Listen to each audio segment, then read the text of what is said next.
What's up, MC Squad? I'm back by myself. Today is going to be a different kind of video. It's kind of like a story time, I would say. But I'm going to be talking about my pregnancy with my now 11-month-old son, Prince.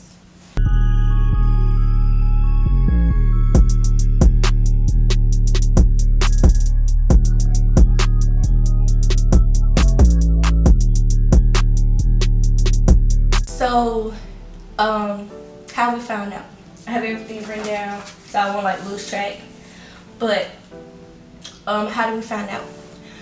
It was in November, and it was the week of Thanksgiving. I found out on a Tuesday.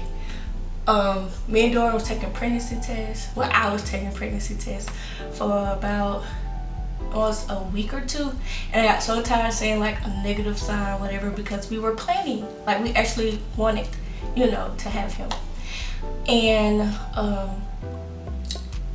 I was like looking up like when was the best time to take a pregnancy test, and they was like taking it in the morning. So on a Monday we had bought 2 pregnancy tests, and that Tuesday morning I took one, and I woke him up actually, and I was like, hey, I'm gonna take the pregnancy test. I took the pregnancy test, and it had 2 lines, but the line was like faded. And so I was like, yeah, I think I'm pregnant, because I had already missed my cycle. And so we had roommates, and it was my best friend at the time.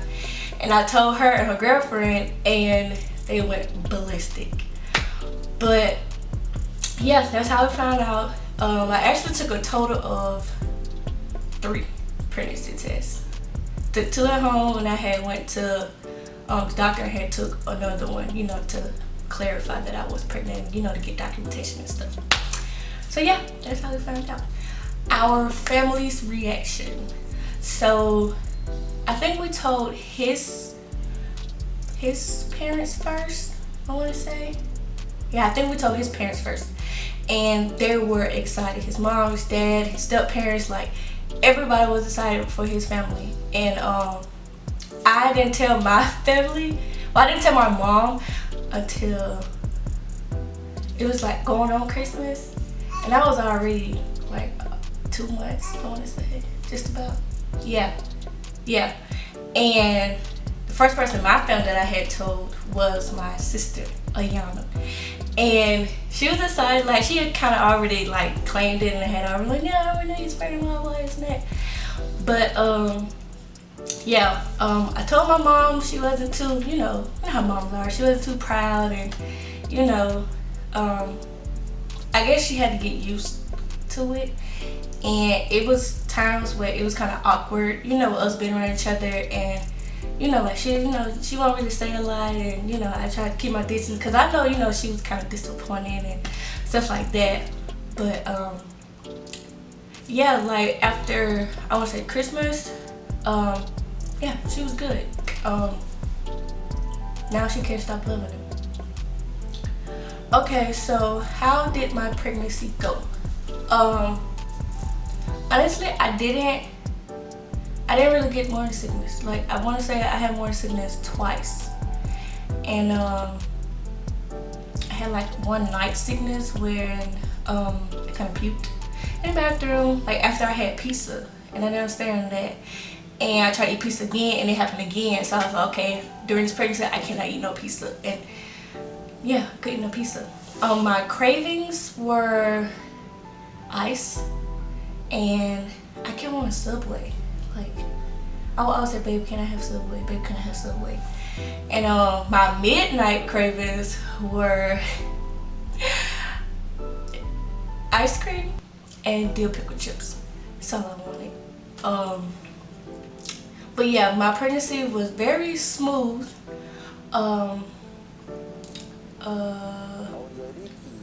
Yeah, I can't really explain it. Like, I had a really good pregnancy, but close towards, I want to say, my 7-month mark, every time I went in for a checkup, he had to send me, my OB had to send me to triage because my pressure was up.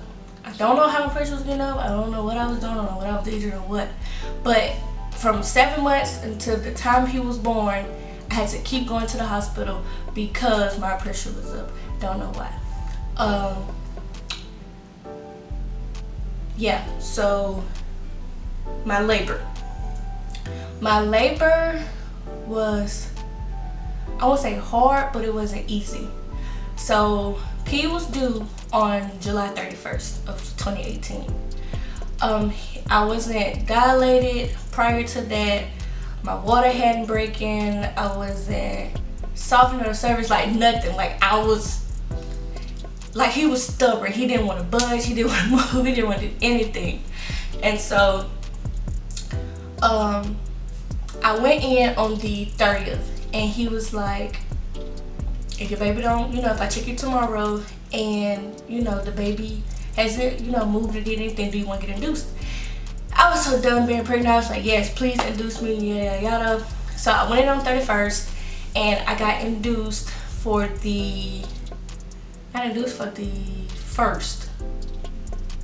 And I went in on first at 5, and they didn't really start my labor, I want to say, until, they didn't start my labor until like 2 a.m.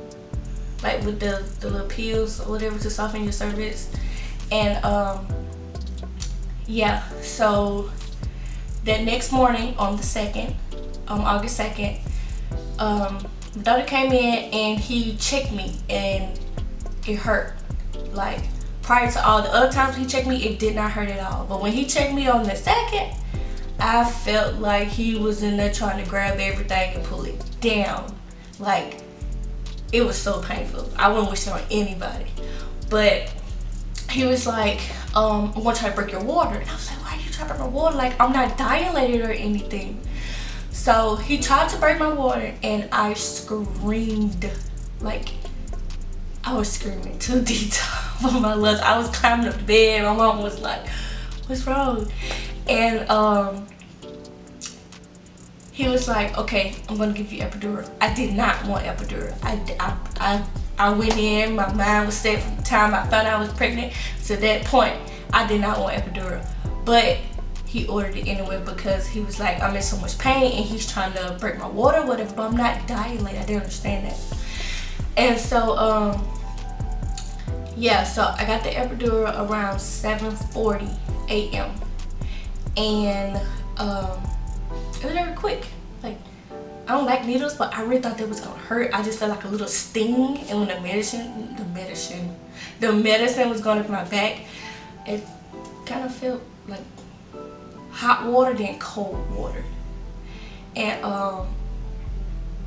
yeah, so after that he came back like 8 something, and he tried to break my water again, and he broke my water, and I was 1 to 2 centimeters. Now that was at 8 a.m. So he came back like around lunch, and he checked me again. I was still 1 to 2. He came back closer that evening, like I want to say around 5, 6, and I was 2 to 3. So I was like, okay, I'm progressing, I'm getting somewhere, yada yada. And during that whole period of time, the epidural was not working on my left side. So I'm still having contractions on one side of my body, and they hurt so bad. And when the nurses kept coming in to, like give me some more, I kept telling them, like, it's not working. Like, I can feel my leg. I'm tapped, like I can feel my leg. And so, yeah, I was having contractions all throughout that. So now it's going on 10 that night. And the nurse came in, she was like, I'm going to prep you just in case, he tried to say that I need to have a C-section. And I was like, okay. And she was prepping me and stuff, and he came in, and it was like around 10:30, and he checked me. He was like, you have not moved since I checked you, like 5 hours ago. And I'm already crying because I'm in pain. And he was like, do you want to have a C-section, or do you want to, keep going and wait till tomorrow? Keep in mind, my water is broken. You have to have your baby within 24 hours, I believe, once your water is broken. And so I said, yeah, just get the C-section. I will have a C-section. I knew about C-sections because my mom had them, had 3, I want to say, with my younger siblings. And so, you know, I didn't really know how it would look. I didn't know how it would be, but I knew she had them. And so, yeah, I had a C-section around 10:45, I would say, and they ended up pulling P out at 11:15 that night. Now, I was so under whatever medication that was put in my little epidural tube, but I was laying on that table like this, and I was just shaking, like my top half was just shaking. I said, I cannot stop shaking. Can you please stop me from shaking? And yeah, a C-section overall, I would say I would have another one, but the recovery was kind of good, but the pain like right afterwards was gruesome. Like I couldn't take it. Like I really felt like a little baby in there because I could not take it. And yeah, and I didn't get to see my baby for that long. I think I saw him for a split second before I completely went to sleep. I don't know if they sedate you, you know, like while you getting a C-section, but the only thing I remember from that point when I was laying on that table was the blood that splattered up over the little shield. And I told the lady, I said, I hear something, I don't want to hear it. And she started shaking my head and stuff, so I went hear it. And next thing you know, they was bringing P around, and I saw his little face. And next thing you know, I woke up in this white room full of lights, like you think you were dead. And a lady was pushing on my stomach, and I told her to stop. She said, no, I have to do this. And she did. She pushed one more time. I grabbed her hand. I said, can you please stop? And I don't know what she did to me, but I went back to sleep, and I woke up. I was in my recovery room. Boom. Don't even know what the heck happened. Next, I'm going to talk about postpartum. My postpartum, after I had P, I didn't go home for 5 days. And with having a C-section, it's kind of harder for you to walk and like sit and like just basic stuff like getting up, you know, moving your legs. Like it was very hard. And yeah, when I got home, Dorian was so helpful, even though he was off for the period of time when I was in the hospital. But when I had got home on a Monday, he had to go back to work on Tuesday. And so that night, I was prepared. So when P had got up in the middle of the night, you know, and we were, you know, trying to adjust to the baby life, he was very helpful, you know, and he kept getting the baby for me, you know, because I couldn't get up and walk to the cradle and stuff like that. But at sometimes I did feel like I was alone, and you know, I could feel myself slipping into postpartum depression. But I had to keep in mind that, you know, hey, I have this beautiful child, I have this beautiful family, you know, like I'm not alone, like I have all this support and stuff like that. So, you know, after you have a baby, it's very good to feel love and to, you know, have that support system and you know, like that, have that person by your side. And Dorian was that person who was always there no matter what, no matter whatever, cries, pampers, the bottles, the whatever I asked for. Even if I did ask for something, he was like, hey, do you want me to get this? Hey, do you want this? Do you want that? And I feel like that's what every woman should need, you know, especially after having a baby. Like, you need that comfort and stuff like that. So yeah, but would I have another baby? Babe, you want another baby?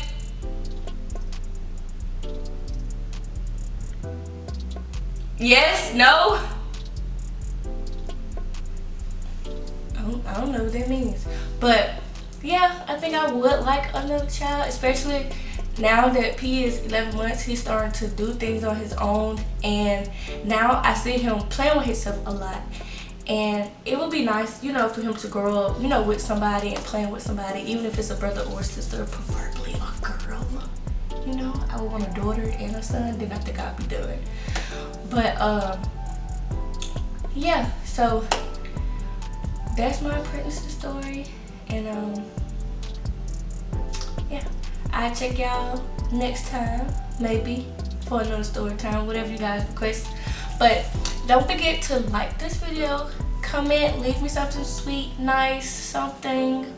And yeah, see y'all later.